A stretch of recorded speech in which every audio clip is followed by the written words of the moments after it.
Hello student, আমি তোমাদের সকলকে ওয়েলকাম জানাই আমার এসকে পাঠশালায়।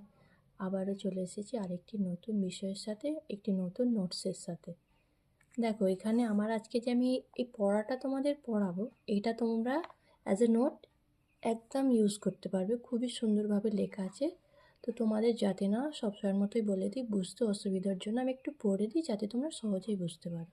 চলো, আজকে যে আমি যে বিষয়টি তোমাদেরকে পড়াবো সেটি হলো ভারতীয় সংবিধানের যুক্তরাষ্ট্র প্রকৃতি। কি আছে? ভারতের সংবিধান যুক্তরাষ্ট্র না এককেন্দ্রিক? এ বিষয়ে প্রখ্যাত আইনজ্ঞ শীতলাবাদ বলেছেন। মানে ভারত যুক্তরাষ্ট্র নাকি এককেন্দ্রিক?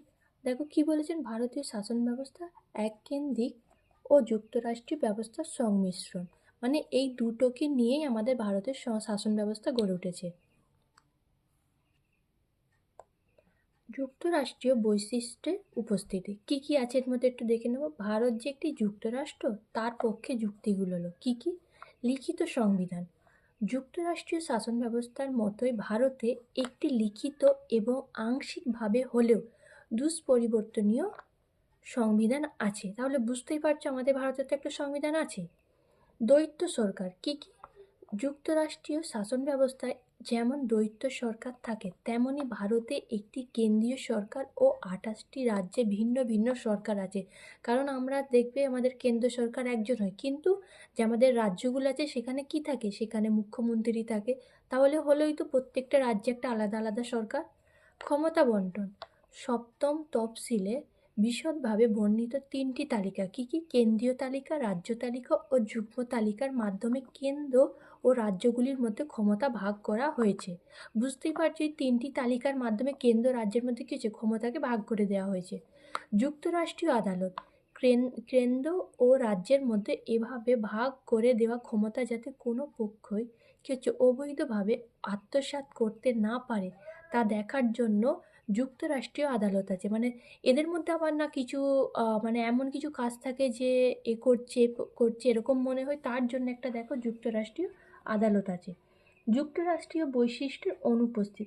দেখো এখানে উপস্থিত বললাম, এবার আমরা যেগুলো আছে কি কি নেই।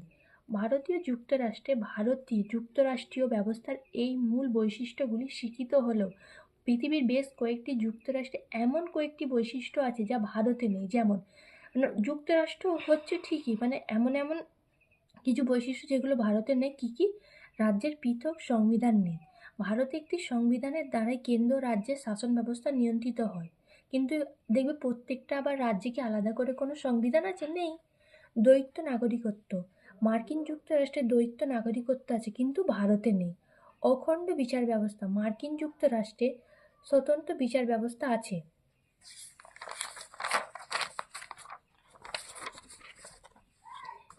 ভারতে কিন্তু এক অখণ্ড বিচার ব্যবস্থা বিদ্যমান। কেন্দ্র প্রবণতা। অন্যান্য যুক্তরাষ্ট্রের সঙ্গে ভারতীয় যুক্তরাষ্ট্রের এইসব পার্থক্য ছাড়াও ভারতীয় যুক্তরাষ্ট্রে এমন কতগুলি বৈশিষ্ট্য আছে যেগুলি যুক্তরাষ্ট্রীয় নীতির বিরোধী। এই বৈশিষ্ট্যগুলিকে কেন্দ্র করে শক্তিশালী করেছে, রাজ্যগুলিকে দুর্বল করেছে। মানে কেন্দ্রকে শক্তিশালী করে দিচ্ছে, কিন্তু রাজ্যগুলো কি হচ্ছে? দুর্বল। কি কি? এছাড়া আরও কয়েকটি বৈশিষ্ট্য আছে যেগুলি কেন্দ্রকে শক্তিশালী করেছে। মানে কেন্দ্রকে কোন কোন শক্তিগুলো শক্তিশালী করেছে সেগুলো আমরা দেখব। আইন বিভাগীয় ক্ষেত্রে কেন্দ্র তালিকায় আছে গুরুত্বপূর্ণ বিষয়গুলি। কেন্দ্র এই বিষয়ের ওপর আইন কি হচ্ছে? প্রণয়ন করে। রাজ্যগুলির জন্য কেন্দ্রীয় আইন। সংবিধানের যে 249 ধারায় বলা হয়েছে যে রাজ্যসভায় 2/3 সদস্য যদি এই মর্মে কি হচ্ছে প্রস্তাব পাস করে যে রাজ্য তালিকাভুক্ত কোনো বিষয়ের ওপর আইন প্রণয়ন করা প্রয়োজন, তাহলে পার্লামেন্ট সেই রাজ্যের জন্য আইন প্রণয়ন করতে পারে।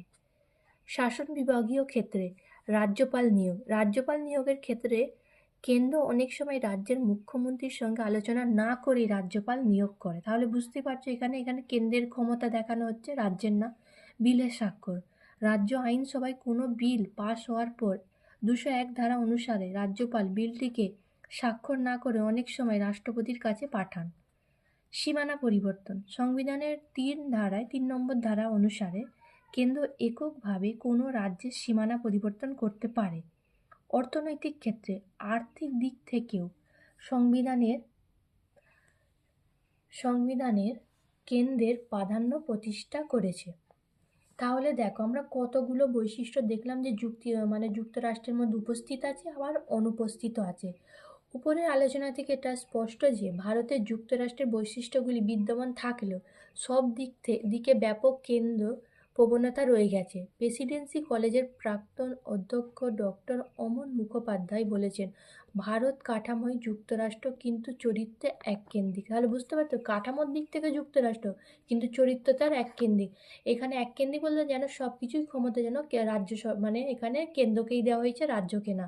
তো এই কথাটা কে বলেছে? প্রেসিডেন্সি কলেজের প্রাক্তন অধ্যক্ষ ডক্টর অমন মুখোপাধ্যায়। তাহলে দেখো, এই যে নোটসটা তোমাদের সঙ্গে আমি আলোচনা করলাম, এই নোটসের মধ্যে আমরা যেহেতু এটা আমাদের একটা রাষ্ট্রবিজ্ঞানের বিষয়, তো সেইখানে তোমরা বুঝতেই পারছো এটা তোমরা ইজিলি একটা নোটসের আকারে তোমাদের প্রশ্ন আসলে তোমরা লিখতে পারবে। কোনো জায়গায় যদি অসুবিধা থাকে আমাকে নিশ্চয়ই জানাবে। আজকে এই পর্যন্ত, আবারও তোমাদের সঙ্গে দেখা হবে। Thank you.